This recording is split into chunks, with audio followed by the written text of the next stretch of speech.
Good morning to all of you. Magandang umaga sa inyong lahat. I am Marichi Castro Guevara, a faculty member of the Department of Interdisciplinary Studies of the School of Humanities of the Ateneo de Manila University. It is my great honor and pleasure to open and MC this lecture recital on the life and works of Philippine Commonwealth composer Rodolfo Cornejo, which will feature performances by Dr. Karen Fatima R. Francisco and Dr. Peter John Marie L. Porticos. To deliver his address or remarks to welcome all of you, our dear guests, who include these events organizers and sponsors such as the Juan Laurel Foundation, the NCCA, and the Sanggunian ng Paralang Humanidades Ateneo de Manila, faculty and students, the members of the family of Rodolfo Cornejo, and all of you who braved the traffic of Katipunan Avenue to visit the Loyola School's campus for this event kahit umuulan. I wish to call to the stage Dr. Jonathan O. Chua, Dean of the School of Humanities of the Ateneo de Manila and Associate Professor of the Interdisciplinary Studies Department. Dr. Chua.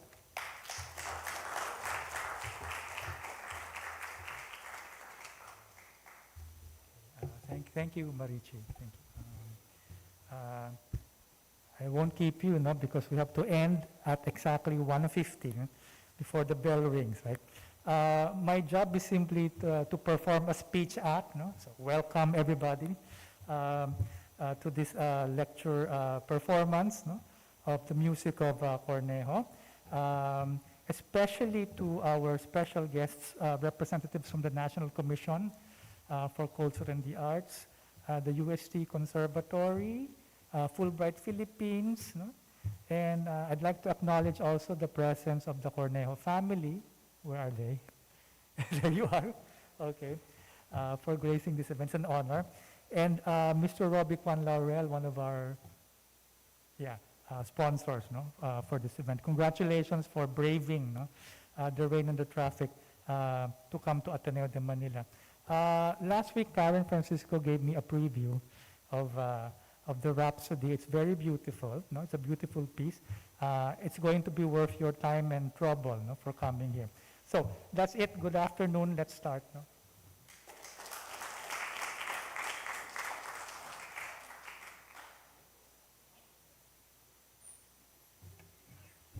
Thank you very much, Dean Chua. This morning's lecture on Rodolfo Cornejo will be delivered by Dr. Karen Fatima R. Francisco, a faculty member of the Interdisciplinary Studies Department and the teacher of many of our music literature courses. Dr. Karen Francisco studied at the University of the Philippines College of Music with pianist and conductor Regalado Jose.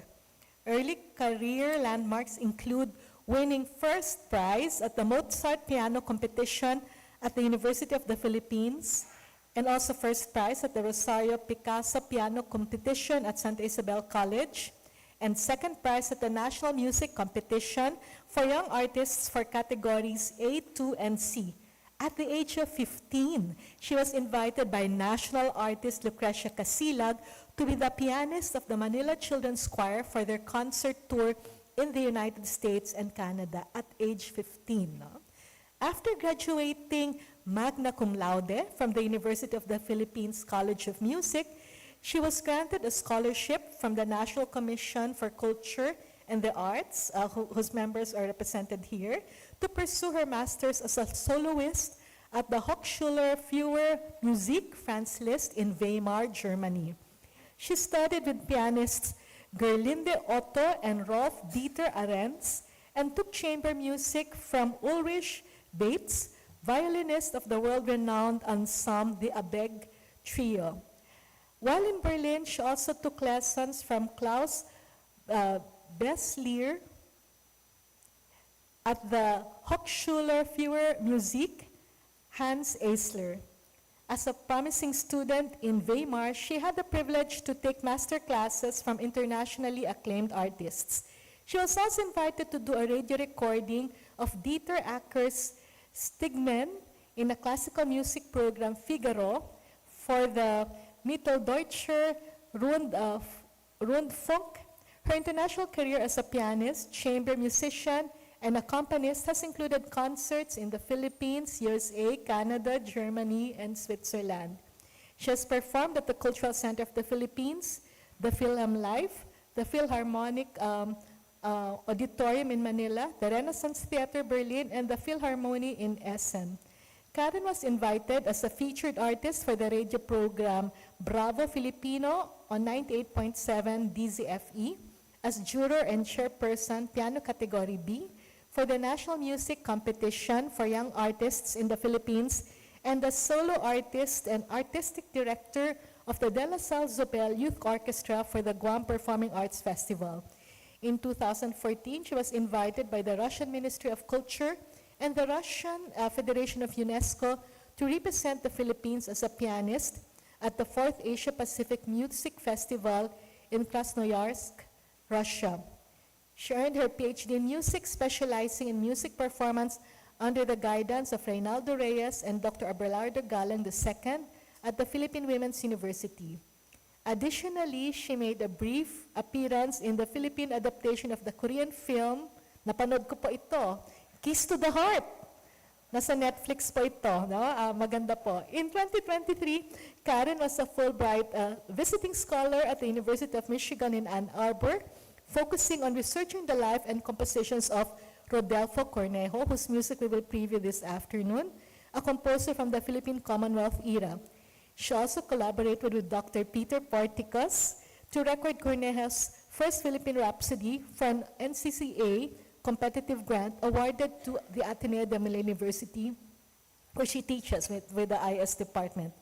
Dear guests, let us now listen to the lecture of Dr. Karen Francisco on Philippine Commonwealth composer Rodolfo Cornejo.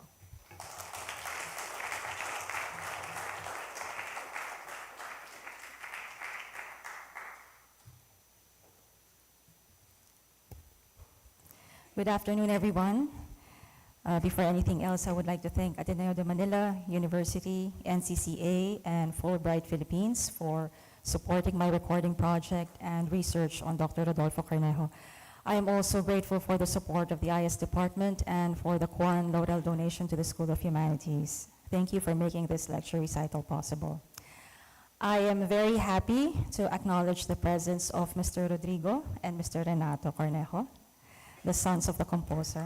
Thank you for being with us today. It is worth mentioning that in 1937, your father performed with a celebrated international American dancer, Zina Zarina, at the auditorium of the Ateneo campus along Padre Faure Street in Manila. So, on behalf of the Ateneo community, I welcome you both to this event and surprise you with a 1941 recording of your father that I found at the Library of Congress in Washington, D.C. Let's have a listen. About a year ago, a native of the Philippine Islands appeared on this program, an excellent pianist with a gift of absolute pitch. Being a fervent patriot, he wrote asking to play the Philippine national anthem, into which he has woven a few bars of our own Star-Spangled Banner, and his name is Rodolfo Cornejo. He's standing at the microphone. Have I covered everything, Rodolfo? You forgot one important thing, Major Bowes. Last year, when I played, a Filipina girl was listening in the radio, and now she's my wife, and we have a baby girl. I see. Well, this program is the stepfather of your baby girl. Congratulations. All right. Nikki, you take a piano too and hop in and out as you can. All right.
Rodolfo Cornejo, a Philippine boy, and how happy that the two national anthems are interwoven.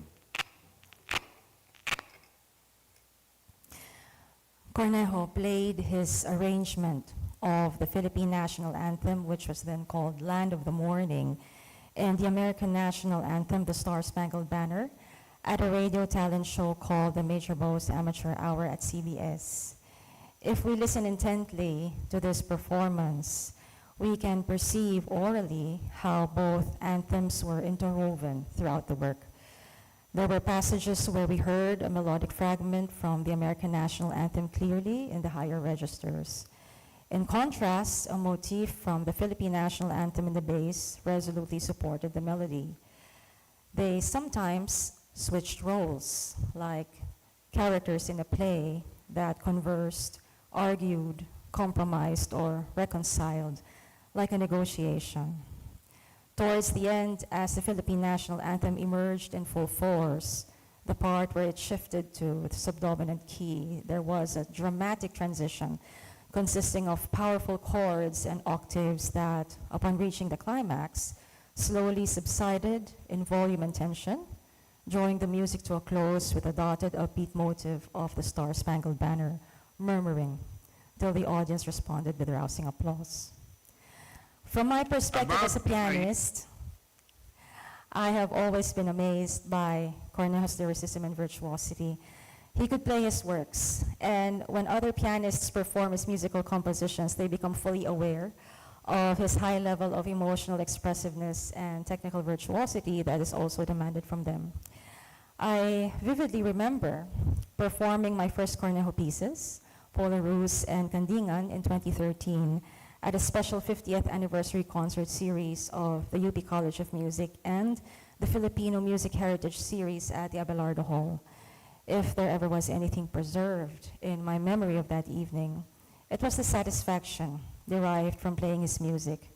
The rhythmic vitality, lyricism, and signature elaborations were memorable, especially the bravura passages written so that any pianist striving for proficiency can demonstrate apparent ease of execution and musicality. In other words, he wrote music that made us pianists sound, feel, and look good on stage. But who is Rodolfo Cornejo? American radio personality Major Bowes called him a native of the Philippine Islands, a fervent patriot, and an excellent pianist with a gift of absolute pitch. While doing research, I learned that he was the first Filipino recipient of an honorary doctorate in music, or an honoris causa, from the Chicago Musical College in 1954. A musician with an impressive educational background, Cornejo was an accomplished pianist and a prolific composer who has performed in various concert halls and written over 300 pieces, consisting of vocal, instrumental, and film music. He tirelessly promoted Philippine folk songs through lectures and numerous live and broadcast performances of his folk song transcriptions and folk song-based compositions in the Philippines, the United States, and Europe. When he came to Manila after the war, he became one of the founding fathers of the League of Filipino Composers and the music director of Sampaguita Pictures for 10 fruitful years. Yet, with all these sterling achievements and more, we know little about him and what he has done for our country when Filipinos were still in a period of transition to self-rule. My research story begins in 1909, precisely on the 15th of May, when Cornejo was born in the district of Singalong, a formerly horticultural haven located on the southern side of the Pasig River. At that time, the American occupation of the Philippines was already a decade old. Manila quickly transformed into a lively and bustling metropolis with electric trams, bright lit shops, big establishments, and cars. The Manila Grand Opera House was the metro's most famous theater, providing the Filipino audience with European-style entertainment. Cornejo was named after the poet Rodolfo in Puccini's La Boheme.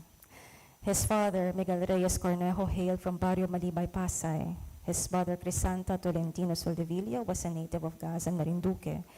Miguel was a strong political figure and a staunch supporter of many causes. He was the fighting president of Pasay, serving 2 3-year terms as its municipal president or mayor. As the elected representative of the Mountain Province for the 6th Philippine Legislature, Miguel introduced at least 36 important bills within his tenure. He was also editor and publisher of Cornejo's Commonwealth Directory of the Philippines, which Philippine Commonwealth President Manuel L. Quezon approved for official use by all government departments and agencies.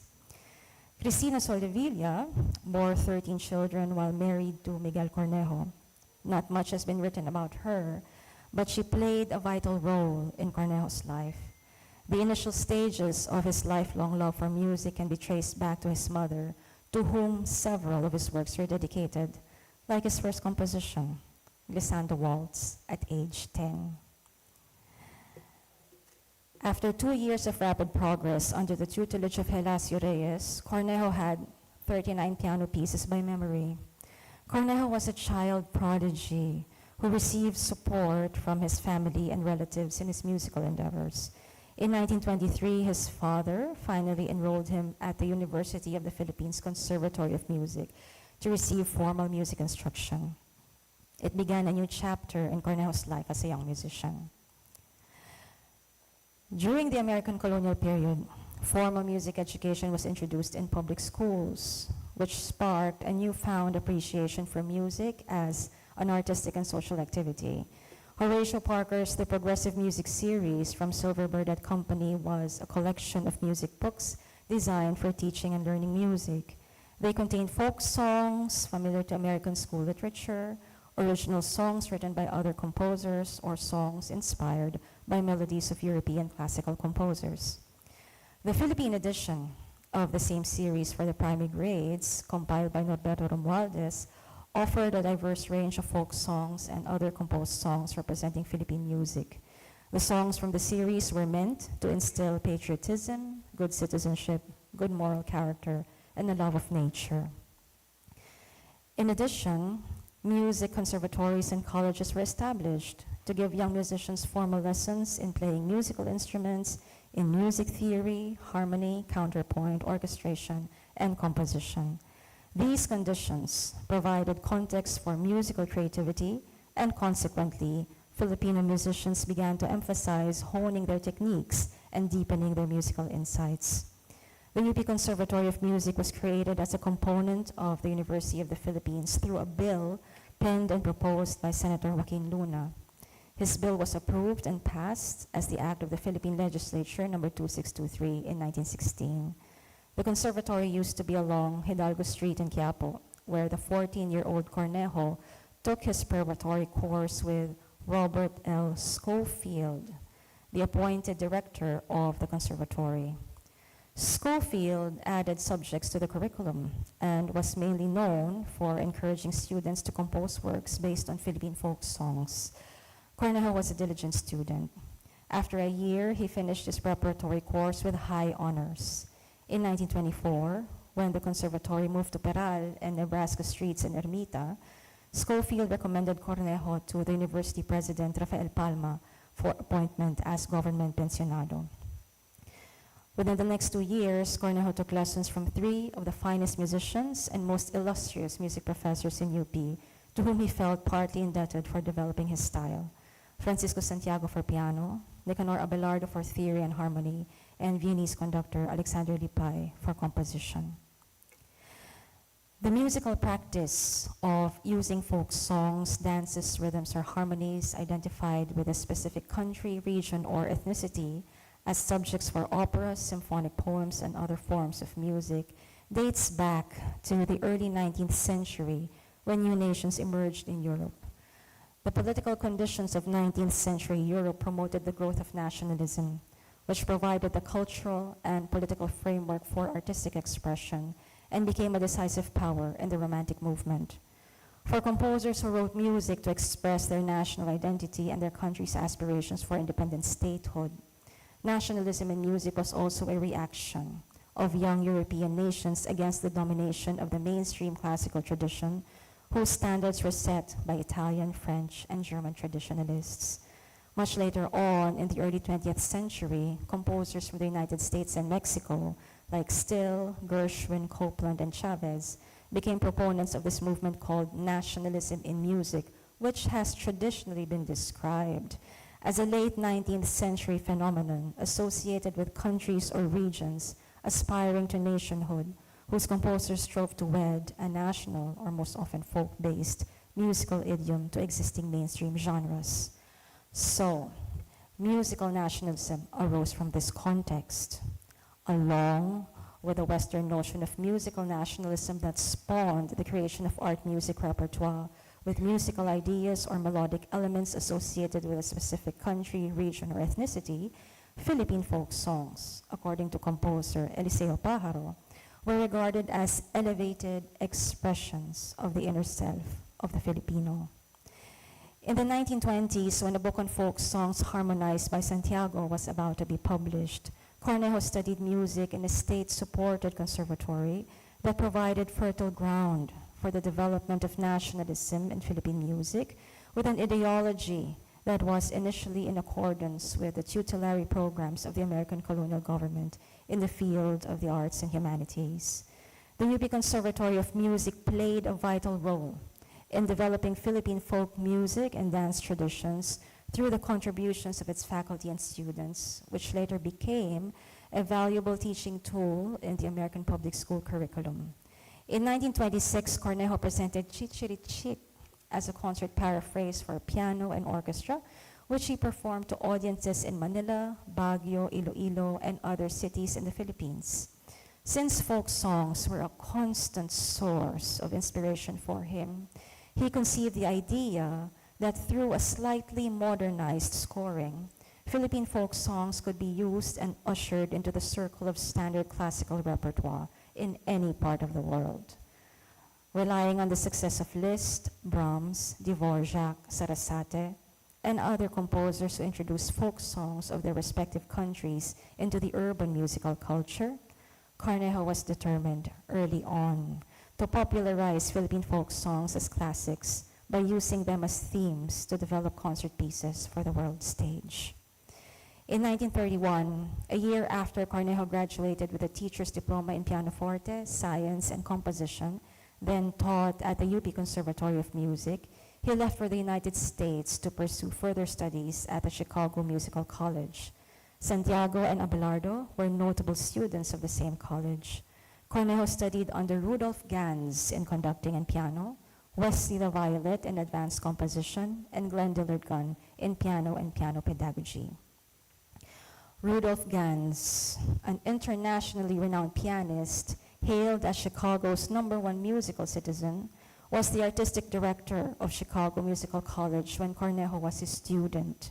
His influence on the piano faculty extended far beyond his years, starting in 1900 and the presidency from 1934 to 1954. The college at his helm was progressive, modern, and inclusive. Due to his ardent support for contemporary composition and openness to new media, Chicago became a locus for musical modernism. He premiered the works of various composers like Ravel, who in turn dedicated Scarbo from Gaspard de la Nuit to Ganz in gratitude. In a recital where all of the pieces were written by classical composers such as Chopin, Beethoven, Bach, and Rachmaninoff, Cornejo's work was noticeably included in the program. Ganz told the audience that Cornejo's composition could be grouped very well with the rest of the classical pieces. Cornejo was awarded 2 scholarships, the Glenn Dillard Gunn in piano and the Wesley the Violet Scholarship in composition. Wesley the Violet was the dean of Chicago Musical College and head of the Department of Theory and Composition. His music was noted as frequently atonal and contrapuntal, but nevertheless conservative and straightforward, with broad lines and marked rhythms, which possibly influenced Cornejo's contrapuntal thinking and conservative writing. He wrote Music and Its Makers, The Story of Musical Expression, one of the 24 wonder books published by the University of Knowledge Incorporated in the 1930s and 1940s. In this book, he traced the development of national schools in countries that produced composers who gave musical expression to their national culture.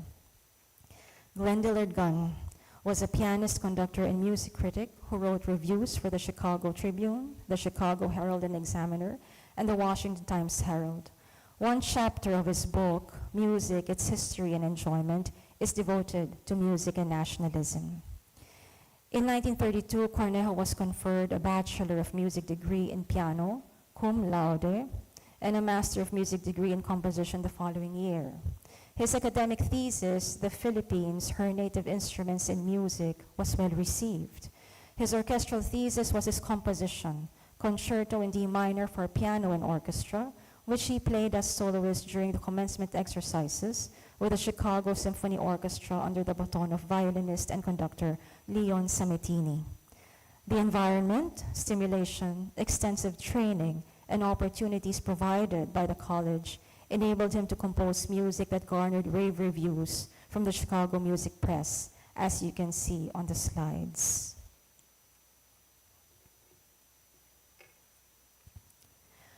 Arriving in the Philippines in 1934, Cornejo established the Manila Conservatory of Music, which gave courses in piano, voice, orchestral instruments, theory, composition and conducting, music education, and other academic subjects. In addition, scholarships were offered to deserving students, which paved the way for establishing the Philippine National Federation of Music of the Philippines, an organization headed by Cornejo and dedicated to promoting and elevating music standards in the country and the welfare of Filipino musicians. After completing his studies at the Chicago Musical College, Cornejo began composing the Philippine Suite in 1935, the year the Commonwealth was established. The work was published in 1941 by the Edward B. Marks Music Publishers during the composer's sojourn in New York City. It consists of 3 pieces: Okaka, Theme and Variations in a Philippine Folk Song, formerly entitled Petite Variations, Paalam, or A Philippine Maiden's Farewell, and May Isang Bulaklak, or A Story About a Little Flower. In bringing the discussion of Cornejo's music more closely into the context of the Commonwealth, we all know from history class that the Commonwealth government was established in 1935 by the Tidings-McDuffie Act to serve as a transitional administration in preparation for the Philippines' full achievement of independence granted in 1946. The American occupation during the initial decades of the 20th century was marked by tension and difficulty. It was described as an era of tutelage and compromise within a complex colonial relationship with which no one was genuinely comfortable. In the 1970s, American scholars at the University of Michigan reflected on American imperialism. They wrote about the historical problems of the U.S. colonial period in the Philippines, hoping to shed light on the conflicting elements woven into the American colonial experiment. At the Bentley Historical Library, I had the chance to read the papers of Manuel Quezon, Douglas MacArthur, Frank Murphy, and Franklin Roosevelt. Reading their letters to know them more intimately was a memorable experience. On a personal note, I was particularly moved by President Quezon's unwavering commitment to the cause of independence and his concern about Philippine defense capabilities. He also addressed unfair trade relations between the Philippines and the United States. He found an ally and a friend in Frank Murphy, the first High Commissioner to the Philippines, who echoed Quezon's pressing concerns to Roosevelt. In addition to his significant contributions during his tenure, and there were many, Murphy diligently endeavored to ease the economic and geopolitical anxieties associated with establishing the Philippine Commonwealth. As a Fulbright scholar at the University of Michigan, I visited the Murphy Museum in Harbor Beach to see the Philippine Cultural Collection. Most of the things I found were items he and his family purchased or received as gifts, just like this autographed sheet music from Nicanor Abelardo.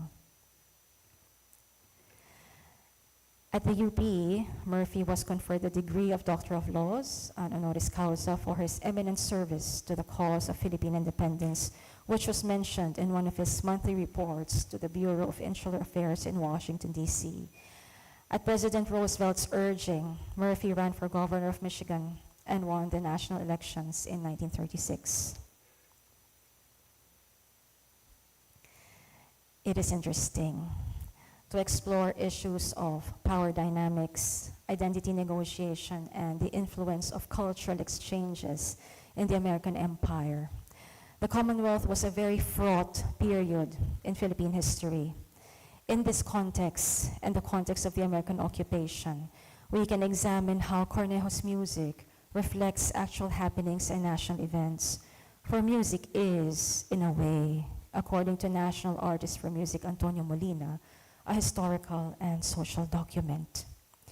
In 1939, Cornejo returned to the U.S. While on board the SS President Cleveland, he wrote Philippine Rhapsody No. 1, a composition for piano and orchestra based on 2 Tagalog folk songs, Alaala Kita sa Aking Pagtulog and Lulay.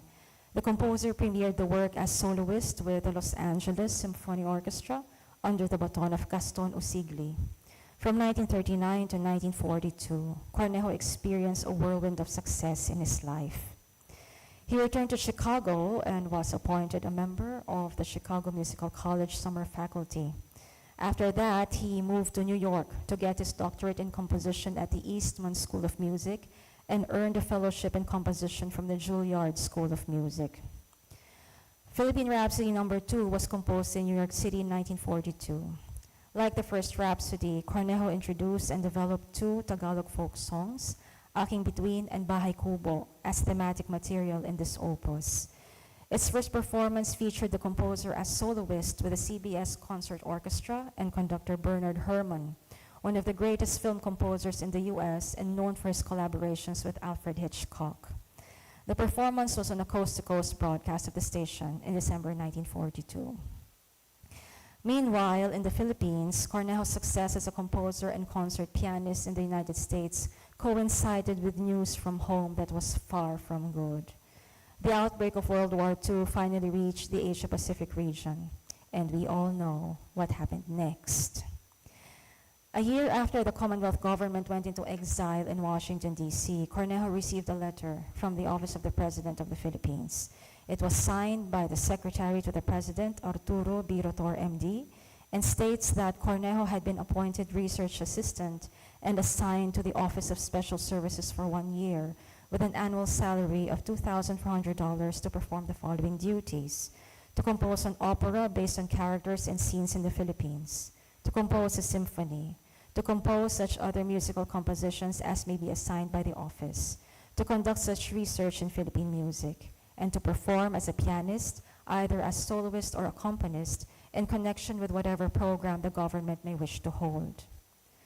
Restituto Grant, a sergeant playing with the 4th J U.S. Army Band at Governor's Island in New York, wrote a letter to Cornejo dated May 28, 1943.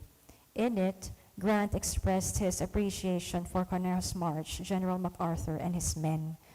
Grant had arranged it for a full military band and invited the composer to listen to the 4th J Army Band's rendition during rehearsal. The performance was well received. Cornejo performed Philippine Rhapsody for Piano and Orchestra No. 2 at the Central Park Mall in Prospect Park, Brooklyn, as part of the new wartime concerts presented by the Department of Parks and the Associate Committee of the League of Composers.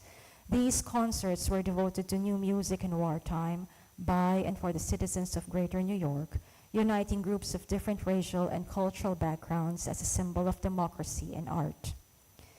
In the letter dated August 5, 1943, Cornejo invited Mrs. Aurora Quezon to these performances, remembering that she had somehow contributed to the success of his second Philippine Rhapsody. Cornejo reconnected with the Quezon family through Mrs. Quezon, who invited him to stay with them during weekends to give piano lessons to her eldest daughter Zenaida and only son Manuel. He asked her to go to the concert, and 4 days later he received mail from Saranac Lake. The First Lady replied, "I am very sorry to be so far away from New York City on the days of the concerts. Our favorite rhapsody composed by you will be heard by every music lover but of me. How I love to go. I would like to be present at these concerts, but in the present circumstances, as you know, it's hard for us to leave the place. He is much better, though he is recovering rapidly in this place due to, I believe, the wonderful climate and dry air for which I am thankful to God. I am sure of your success in these concerts, so I'm sending you my heartfelt congratulations, in which my husband and children join. We are proud of you. Cornejo performed his second Rhapsody with conductor Leon Barzin before an audience of about 7,000 people at the Central Park Mall and more than 5,000 people in Prospect Park, Brooklyn in the evenings of August 10th and 11th, respectively. In November of the same year, President Quezon authorized Cornejo and the opera singer Enya Gonzalez to prepare an all-Filipino recital program for U.S. First Lady Eleanor Roosevelt, who gave her final address as guest of honor. This event is documented in her My Day column, dated December 6, 1943, and in the December 1, 1943 article on the Evening Star, a newspaper published in Washington, D.C., where Professor Cornejo was mentioned as solo pianist and accompanist. The East and West Association was established during World War II to support the Allied war effort in Asia by helping Americans understand Asian cultures. Devoted to new and better understanding between peoples through mutual knowledge, this nonprofit membership organization for education, led by Nobel laureate and Pulitzer Prize winner Pearl S. Buck, invited Cornejo to lecture on Philippine music at Carnegie Hall. The title of the lecture was Music in the Philippines, Past, Present, and Future. Shortly after, Cornejo's appointment as research assistant was renewed for another year. Carlos B. Romulo, then Secretary of Information and Public Relations, signed the appointment letter by the authority of the President of the Commonwealth of the Philippines. On April 9, 1944, the New York Journal American sponsored the Bataan Day Memorial to commemorate the living and the dead of Bataan on the second anniversary of its fall. Hundreds of people attended the closing services at the Museum of Natural History. Mothers and relatives of Bataan's heroes, clergy members of all faiths, organized groups of hundreds of Filipinos, army generals, local officials, and others came and were all determined to ensure that General MacArthur's soldiers would not be forgotten. Lyric soprano Enya Gonzalez of the Chicago Civic Opera sang the Philippine national anthem while the delegation stood at attention. Then came one of the highlights of the program, Cornejo's poignant rendition of his Philippine Suite. The event ended with New York City Mayor Fiorello LaGuardia making a concerted effort to keep Corregidor's memory alive forever. At this event, Cornejo was recognized as the official composer of the Philippine Commonwealth.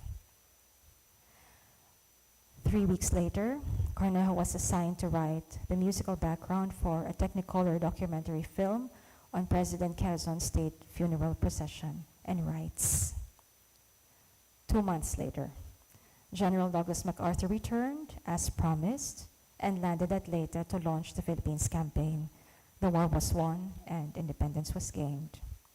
From September 1946 to July 1947, Cornejo had a concert tour of 42 states with the United Service Organizations performing some of his compositions for Filipino and American audiences.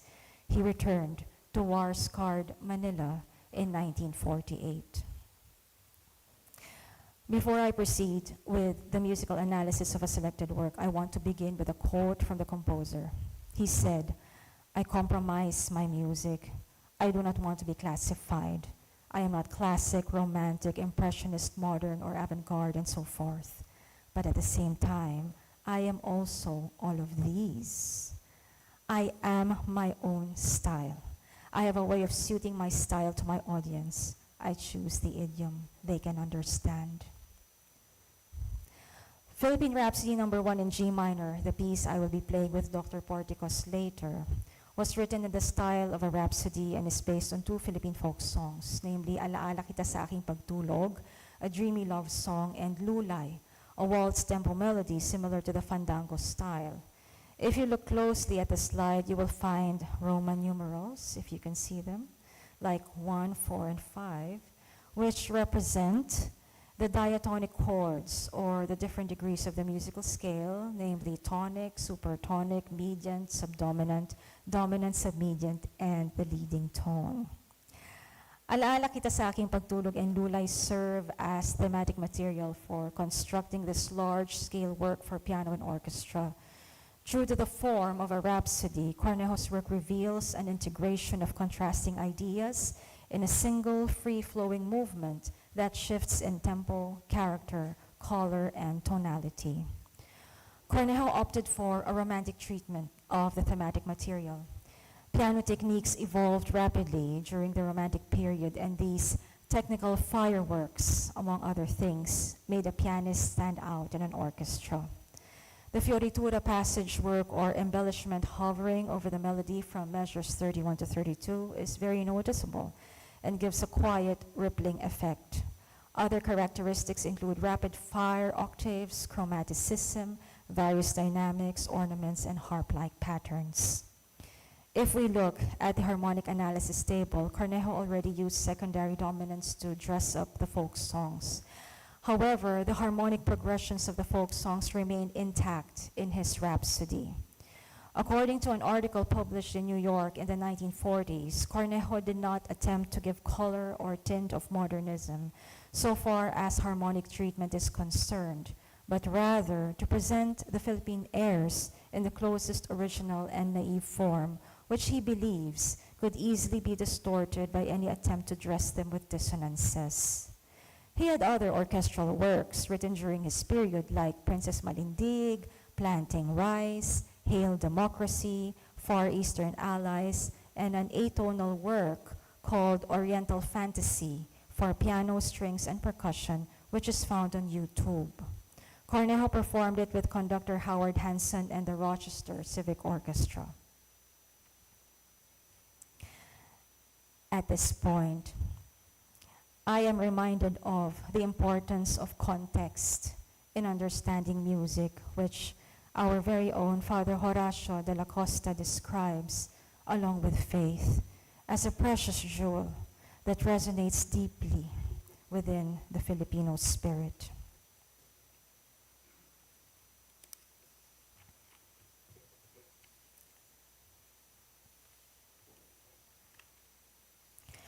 While the Commonwealth laid groundwork for future independence, Cornejo sought Philippine folk songs to find a native voice and raise our folk songs to the level of serious music. Born into a prominent political family, it comes as no surprise that a nationalistically inclined Cornejo gained access to the arena of high culture and politics, which enabled him to realize his noble dream of promoting Philippine folk songs on a grand scale during the U.S. colonial rule. From 1932 to 1947, there were 27 documented performances of Philippine folk songs that Cornejo gave in the U.S. and Europe. His music is a remarkable synthesis of styles, a kaleidoscope in which his beloved folk songs are what we mostly hear. Fired with zeal to bring native music to the fore, he knew for what good purpose he wrote his music the way he did, and expressed nationalism through music the best way he knew how. I consider Filipino composers heroic in this regard, for they use their God-given talents to capture the sounds of our nation and help us have a deeper understanding of our collective memory. Reflecting upon my time as a research scholar, the knowledge I acquired and the insights I gleaned from deciphering the composer's legacy helped me develop a profound appreciation for the intricate tapestry of cultural and historical intersections. I will never forget the people I met, the friends I made, and the joy of discovering artifacts and piecing together a comprehensive picture of the composer's life and work on my research journey in the Philippines and the United States.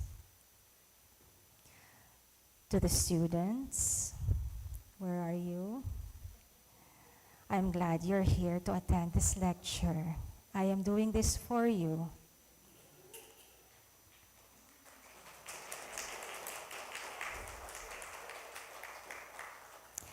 Let me end this lecture with a quote from political scientist and public administration scholar Jose Abueva, and invite you to reflect on his words of wisdom.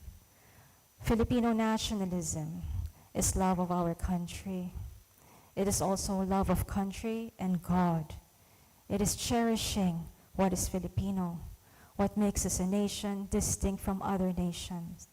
It extends to our love of freedom, liberty, and democracy as Filipino values and ideals. Freedom. What is freedom?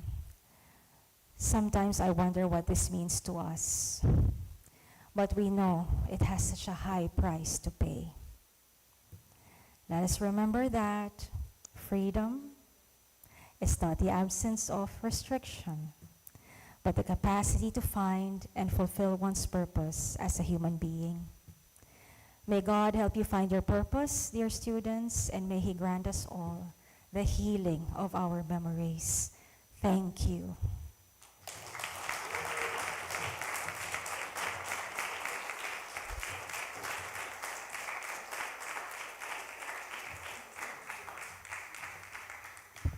Thank you so very much, Dr. Karen. That was a brilliant lecture, and I'm sure that you were illuminated and inspired as I was to learn about the life of child prodigy turned prodigious nationalist composer Rodolfo Cornejo, whose life you brilliantly set against developments in Philippine history and the and evolving Philippine-American relations. And so thank you very much for that. I would also like to express grateful appreciation to Mr. Harlino Fable and Ms. Kyra Porras of the IS Department for the beautiful presentation slide deck that you just saw. Before we start our recital, which will feature Philippine Rhapsody Number 1, as discussed by Karen earlier, let us view an audiovisual presentation, another audio-oral feast, no? On the life of Philippine composer Rodolfo Cornejo. So let's listen to the AVP.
Thank you. I would like to acknowledge Dr. Karen Francisco for putting that video together, and she was valuably assisted by AB Interdisciplinary Studies Major Shania Mediavillo, who also is with the Sanggunian ng mga mag-aaral of the School of Humanities.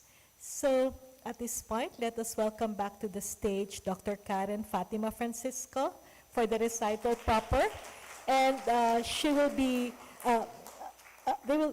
performing Philippine Rhapsody No. 1 with Dr. Peter Porticos, whom I will be introducing to you. Dr. Peter Porticos. Okay. Dr. Peter Porticos finished a diploma instrumentalist or Master of Music equivalent degree in piano performance under Professor Walter Alberts at the Hochschule für Musik Hans Eisler, Berlin, and has attended intensive master classes in German lieder with Professor Norman Schettler at the Universitat Mozarteum in Salzburg. He has given a few concerts in Slovenia, France, and Germany, and was on a second German concert tour with German violinist Annette Nettenleiter in April 2013.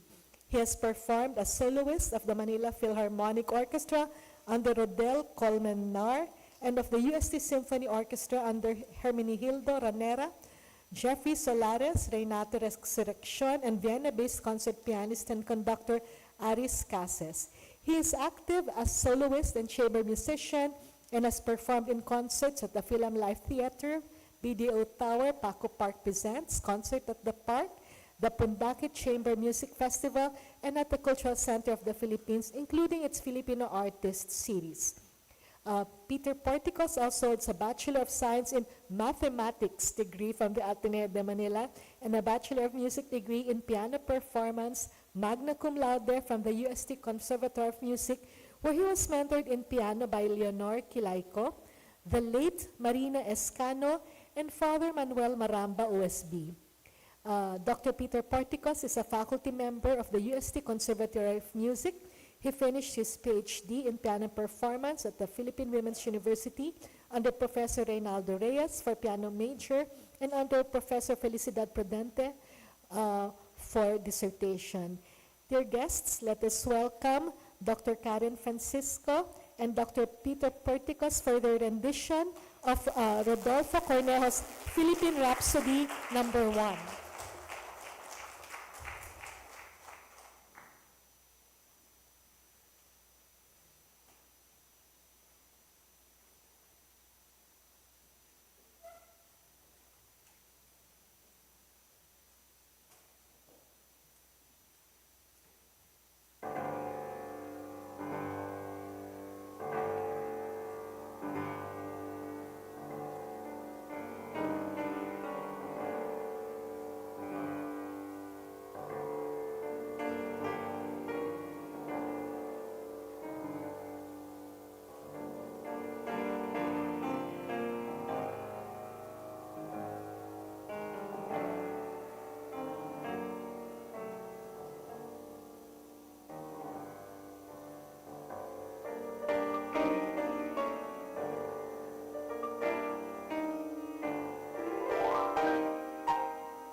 Bravo, Karen and Peter, no, for such a marvelous rendition of a stunning composition by Rodolfo Cornejo. No?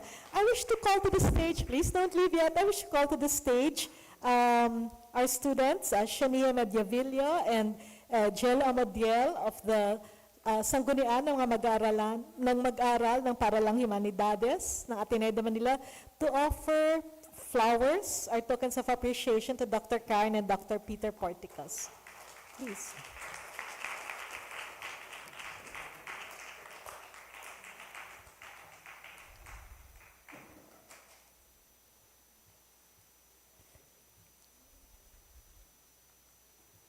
Thank you. Okay. So, this brings us to the end of our event. Once more, this event could not have been possible without the participation, support, and yes, the genius of so many people. Begin with our performers, Dr. Karen Francisco and Dr. Peter Porticos. We are ever grateful to the faculty, students, and staff of the Interdisciplinary Studies Department, including the chair of the IS Department, Dr. Nikki Carci Cruz, who helped organizing this event. And of course, to the IS Department Secretaries, Ms. Taki Tison and Ms. Megan Monterde. No? For sure, we cannot thank enough the School of Humanities Dean's Office, including Mr. Robbie Reyes, no, for all their help. And Dean Jonathan Chua has always been so generous now with all forms of support, including in designing and curating our musical concerts such as this one. Maraming salamat din po sa mga kaibigan namin sa VP BITS Office, Digital Information and Technology Services, because this event is being live streamed. Care of them. So maraming salamat sa inyo. No? So to the Juan Laurel Foundation, the NCCA, Fulbright Philippines, and the sanggunian ng mga mag-aaral ng Paralang Loyola, no? Salamat po for co-organizing this event. To the members of the Cornejo family, thank you so very much for making this lecture recital possible and for being with us this morning. And to all of you, our guests from within and outside of the Ateneo de Manila, we're truly very grateful to all of you. Please join us in future events of the IS Department and the School of Humanities. Maraming salamat po at magandang hapon po sa inyong lahat. Ingat po kayong lahat.